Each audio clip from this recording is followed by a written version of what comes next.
Orang tua durhaka dan temanya anak pemuja kereta api.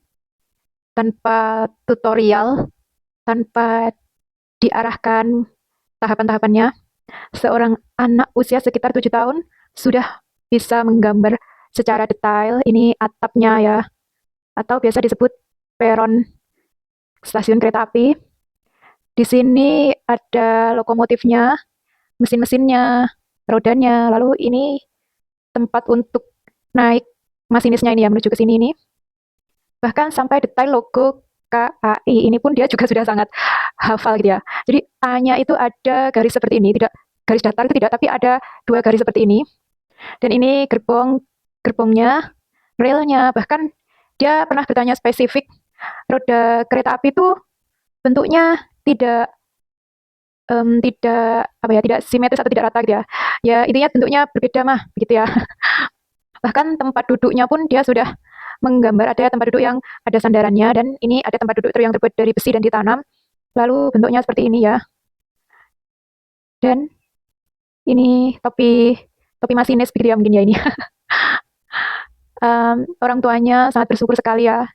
Mungkin dari perjalanannya itu orang tuanya di masa kecil, masa remaja, masa menuju dewasa, nyaris salah arah, bahkan bisa dibilang tanpa arah ya, asal asal hidup tanpa tujuan ya.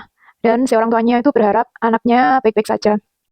Bahkan tanpa diarahkan, tanpa ditunjukkan, contohnya ini begini, begini, begini, begini, dia langsung punya tujuan hidup sendiri. Ini si anak usia sekitar 7 tahun tersebut menggambar bahwa ini dia fase baru lahir ya, masih bayi, lalu fase masa anak-anak, lalu fase remaja, dan ini fase dewasa, dia bekerja di PT Kereta Api Indonesia, sudah pakai seragam dan sudah pakai topi, dan ini mungkin um, masa itu ya, masa purna bakti gitu ya.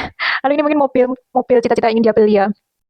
Dan saya pun dan orang tuanya pun mensupport apapun ya, selama hal positif pasti didukung sepenuhnya ya, dan diarahkan tahapannya kalau ke sana itu begini-begini, nilai raportnya harus sekian sekian sekian, tes menuju ke sana itu berat, dan pekerjaan seperti ini tanggung jawabnya juga besar ya, karena di sini kan ada ratusan ribu penumpang ya, otomatis tanggung jawabnya itu keselamatan nyawa ratusan penumpang ya di sini tuh.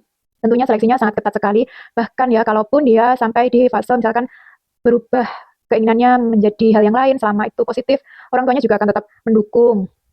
Bahkan sampai misalnya dia itu di fase menjadi petani atau peternak atau biasa disebut di tempat saya itu tukang ngarit pun orang tuanya akan tetap mensupport, jadi tetap tidak bisa diremehkan ya, karena tukang ngarit pun ketika hidupnya frugal living dia bisa loh menyimpan uang sampai sekitar 500 juta.